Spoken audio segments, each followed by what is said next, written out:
Assalamualaikum warahmatullahi wabarakatuh. Perkenalkan nama saya Raja Kanzayas Mumtaz, mahasiswa Ilmu Komunikasi Universitas Muhammadiyah Yogyakarta, peserta metode penelitian kualitatif tahun 2022.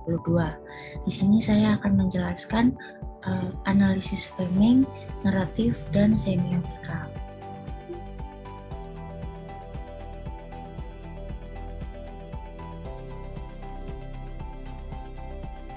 Baik, dari analisis framing yaitu cara bercerita atau gugusan ide-ide yang terorganisir sedemikian rupa dan menghadirkan konstruksi makna dan peristiwa-peristiwa yang berkaitan dengan objek suatu wacana. Pada dasarnya, metode ini melihat cara bercerita atau storytelling atas cara bercerita media atas peristiwa. Bagaimana peristiwa itu dimaknai, bagaimana fakta itu ditulis dan disampaikan ke pendengarnya. Nah, analisis framing ini analisis yang memusatkan perhatian pada bagaimana media mengemas atau membingkai suatu berita atau cerita. Proses yang dilakukan dengan memilih peristiwa tertentu untuk diberitakan dan menekankan aspek tertentu dari peristiwa melalui kata, aksentuasi kalimat, gambar, atau kerangka tertentu.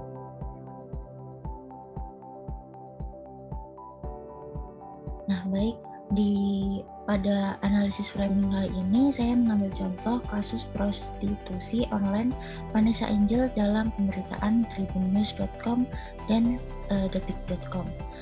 Proses analisis framing ini terbagi ke dalam 3 chapter, di mana chapter tersebut disusun secara kronologi berdasarkan urutan suatu peristiwa. Kemudian pemberitaan kasus di dalamnya ini cenderung berpihak kepada kepolisian dan pihak-pihak yang terkesan memojokkan dan memandang sebagai pelaku yang bersalah. Namun di sisi lain Detik ini lebih cenderung memberitakan hal yang memberikan ruang bagi orang-orang yang di sekitarnya untuk bersuara. Jadi keseluruhan hasil analisis framing terhadap kasus prostitusi online ini dapat disimpulkan jika Tribun News ini lebih cenderung mengutip sumber yang hanya berpatok pada satu orang saja tanpa pertimbangan informasi dan data tersebut. Kemudian ada analisis naratif. Analisis naratif ini merupakan analisis mengenai narasi, baik fiksi dan non-fiksi, yang berarti menempatkan teks sebagai sebuah cerita sesuai dengan karakteristik. Nah, biasanya naratif ini digunakan untuk menganalisis film atau novel. Nah,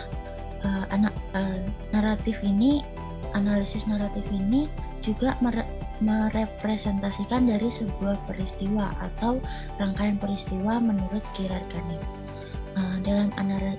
Dalam analisis naratif ini ada karakteristik dalam narasi itu sendiri, cirinya yaitu narasi ini tidak hanya menampilkan peristiwa namun juga karakter.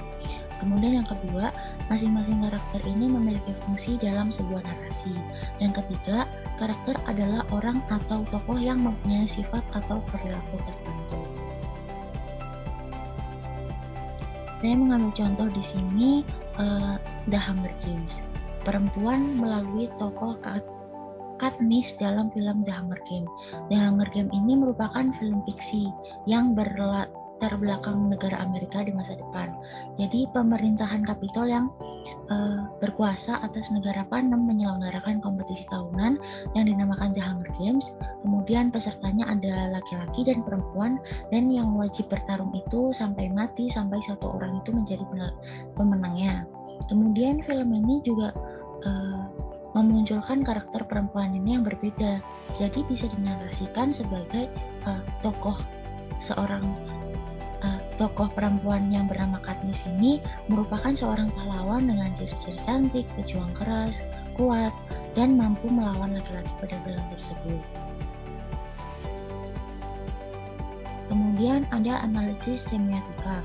Semiotika ini dalam bahasa Inggris ada semiotik berasal dari bahasa Yunani, semion, yang berarti tanda. Semiotika ini diperkenalkan oleh Ferdinand de Saussure.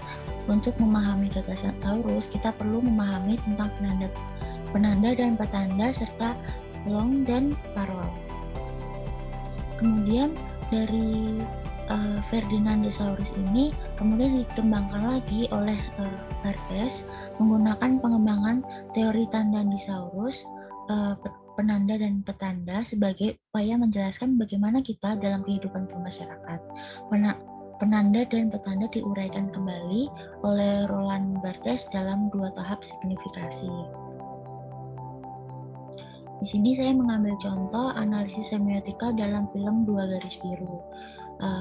Di sini film 2 garis biru ini menampilkan berbagai adegan yang mengandung makna tersirat. Tidak hanya makna yang dipahami melalui indera penglihatan, namun pemaknaan hadir dalam tanda yang ditampilkan. Kemudian teori Roland Barthes ini juga berfokus pada gagasan tentang gagasan signifikasi 2 tahap atau two order of signification. Jadi untuk penjelasan analisis semiotika dalam 2 garis biru ini, Roland Barthes ini menggunakan istilah denotasi, konotasi, dan mitos. Denotasi dalam film 2 garis biru ini adalah hubungan antara lawan jenis yang melewati batas mengakibatkan resiko yang besar dalam menentukan masa depan, terlebih remaja sekolah menengah atas. Kemudian 2 garis biru ini adalah film sebagai cerminan dan kritik sosial bagi masyarakat dan pemerintah Indonesia, di mana di Indonesia ini masih banyak pendidikan seks yang memang terkesan masih tabu di Indonesia. Jadi hamil di luar nikah merupakan potret dan masalah yang sudah sering terjadi di Indonesia. Kemudian ada satu tokoh perempuan yang bernama Dara. Ini menjadi representasi remaja perempuan yang paling berdampak negatif dan menanggung risiko meskipun hamil di luar nikah adalah perbuatan dua orang lawan jenis. Kemudian penjelasan terakhir, ini mitos yang beredar ini adalah kondom adalah alat kontrasepsi paling ampuh untuk mencegah kehamilan.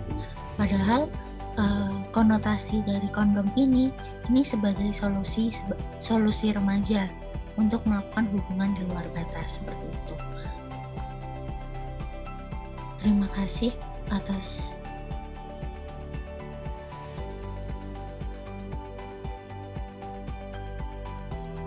Terima kasih sudah menyimak presentasi dari saya. Wassalamualaikum warahmatullahi wabarakatuh.